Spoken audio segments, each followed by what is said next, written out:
Hello guys! Hello Cancer! Welcome dito sa aking channel, Kalarian 888 Cancer. Alamin natin kung anong messages, vibration, gabay energy para sa lahat. General reading. So, thank you guys sa lahat ng nanonood dito ha. Okay, so wow! Cancer, congratulations! It's a celebration. Let go and have fun. Tingnan natin. Okay, wow! Okay guys, ito yung pinakamagandang reading na nakuha natin for this 22-22. Okay, alam mo ba kung ano yung message sa'yo? Una, celebration, okay? Unahin natin dito. It's number 19, it's number 10, 1 plus 9 is 10. It's completion, it's rest and rejuvenation, it's purification.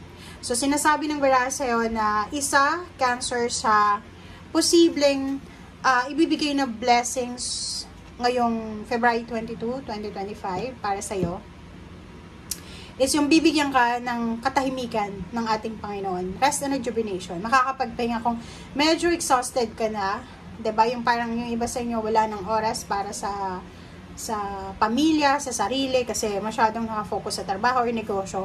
Napakaganda na itong rest and rejuvenation kasi posibleng bibigyan ka ng pagkakataon ng ating Panginoon para makapagpahinga. Magkakaroon ka ng konting bakasyon para ma-refresh, ma-replenish yung energy mo. And next is celebration. Celebration, dito sinasabi na let go and have fun.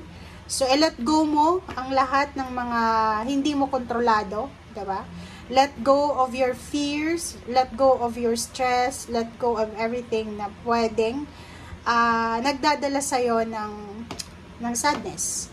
And celebrate life. So, dito sinasabi na isa, Cancer, sa mga magbubukas ngayon para sa'yo, yung portal opening is yung kaligayahan, happiness. So, marami kang rason para mag-celebrate. Maraming posibleng dahilan para mag-celebrate ka, Cancer.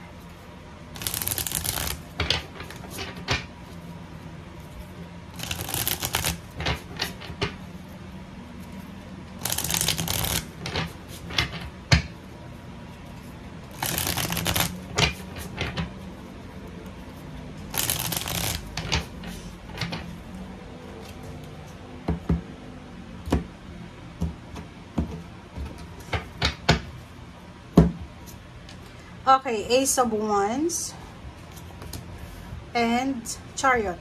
Wow. Okay. Cancer. First message muna tayo. Yung first message mo dito is isang exciting na travel ang posibleng gagawin mo. Or isang exciting na paglilipat bahay. Pwedeng nakapag-desisyon ka na mag-travel or lumipat ng bahay or lumipat ng lugar. Or posibleng isang exciting na ideas ito. Like, bibili ng sasakyan, uutang ng sasakyan, magbebenta ng sasakyan. Basta, all about transformation, all about change, all about alchemy, all about relocation, new place, new residence, and new. Okay? Second message natin, Cancer, is 2 of Cups and 7 of Swords. Nako, mag-iingat ka.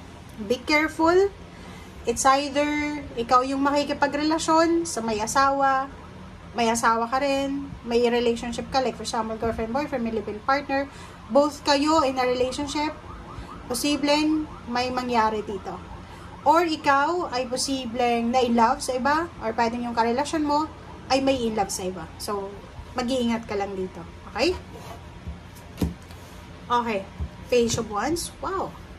So, nakikita ko sir dito, in the near future, ang near future naman na sinasabi natin dito is hindi naman bukas eh.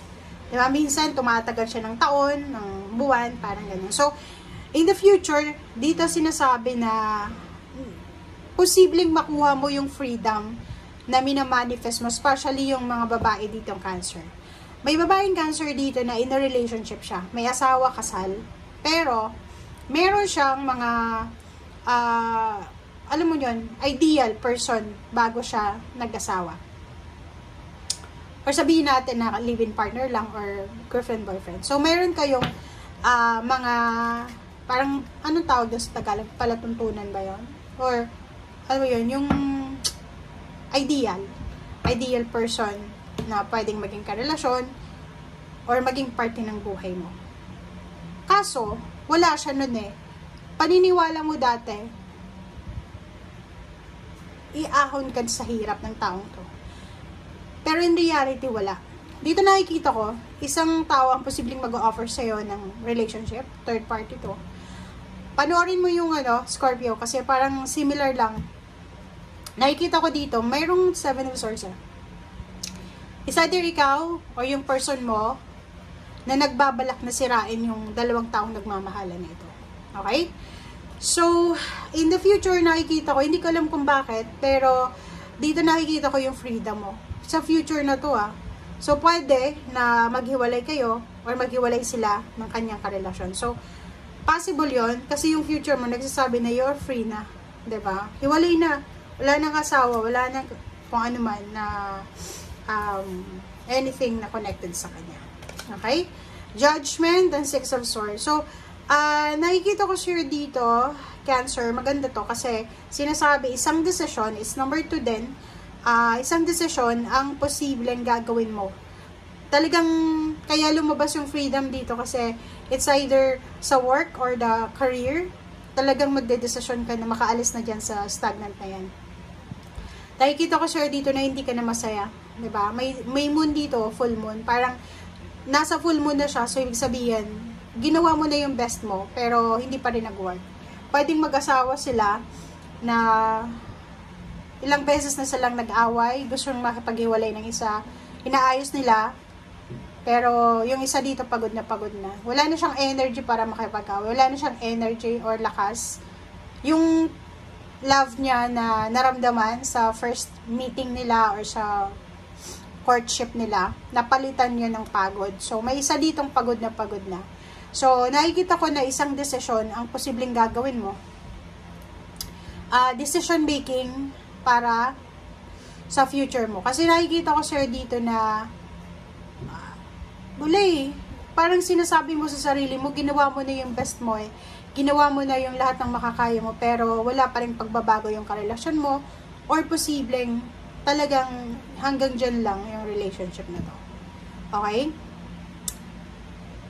Nakakaloka, bakit kaya yung lahat ng water sign ngayon, mayroong 7 of Swords, mayroong the Devil, parang ganon, mayroong the Tower, kasi sobrang distraction, sobrang maayos na naghahanap buhay, tas masisira dahil lang sa relationship, parang ganon. So, ingat-ingat tayo, lalo sa ngayon. Okay? Bye!